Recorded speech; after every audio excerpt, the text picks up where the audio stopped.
नमस्कार, ये आकाशवाणी शिमला है। अब आप राजकुमारी चंदेल से कोविड-19 पर विशेष समाचार सुनिए। कोविड मरीजों की संख्या फिर से बढ़ रही है, इसलिए श्रोताओं से अपील है कि कोई भी कोताही न बरतें, सुरक्षा उपायों का पालन करें और 45 वर्ष से ऊपर के सभी लोग बेहिचक टीका लगवाएं। सुरक्षित रहें और 3 आसान उपायों का पालन करें। मास्क पहनें, 2 गज की दूरी है जरूरी, सुरक्षित दूरी बनाए रखें, हाथ और मुंह साफ रखें। देश में कोविड-19 से स्वस्थ होने की दर 93.36% हो गई है। कोरोना संक्रमण से अब तक 1,15,69,241 लोग स्वस्थ हो चुके हैं।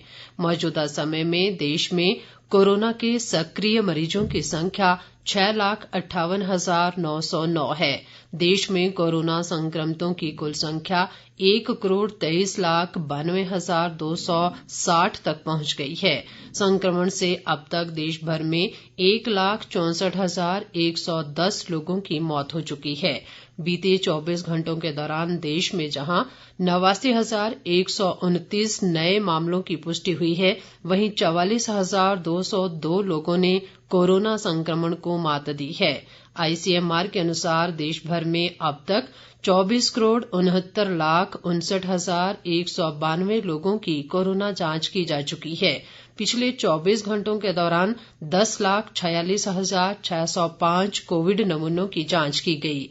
देश में अब तक 7,30,54,295 लोगों को कोविड के टीके लगाए जा चुके हैं। बीते 24 घंटों के दौरान देश में 30,93,795 लोगों को टीके लगाए गए।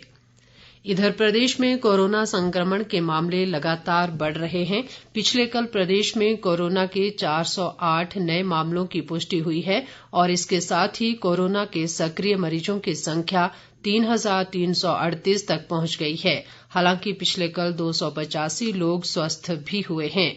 ऊना जिला से सबसे अधिक 77 जबकि शिमला से 61 कोरोना मामले आए हैं। स्वास्थ्य विभाग द्वारा जारी बुलेटिन के अनुसार राज्य में अब तक कोरोना संक्रमितों की कुल संख्या 64,420 हो गई है, जिनमें से 60,000 से अधिक स्वस्थ हो चुके हैं। पिछले कल कोरोना से 4 लोगों की मौत हुई है और अब तक प्रदेश में कुल 1,043 लोगों ने इस महामारी से जान गंवाई है।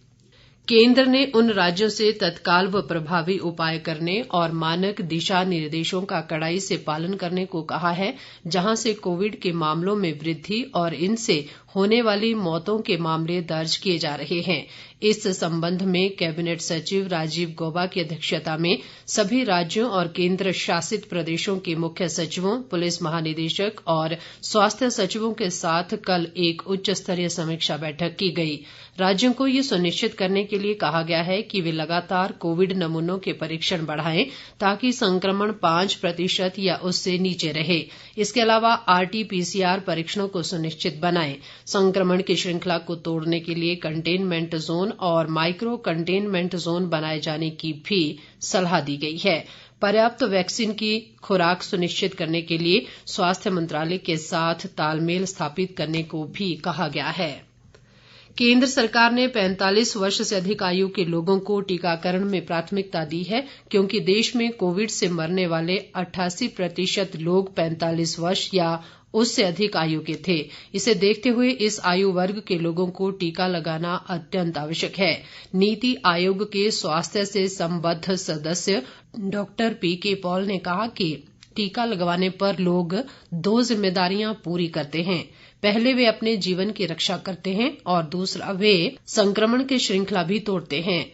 पॉल ने जोर देकर कहा कि भारतीय टीके सुरक्षित और प्रभावी हैं। उन्होंने कहा कि उपलब्ध आंकड़ों से पता चलता है कि भारतीय टीके ब्राजील और ब्रिटेन में पाए गए कोरोना के दोनों ही रूपों के विरुद्ध प्रभावी हैं। भारत ने 7 करोड़ से अधिक लोगों को टीका लगाकर कीर्तिमान स्थापित किया है। देश में 6 करोड़ से अधिक लोगों को टीके की पहली खुराक दी गई है। इसके साथ ही ये समाचार बुलेटिन समाप्त हुआ। नमस्कार।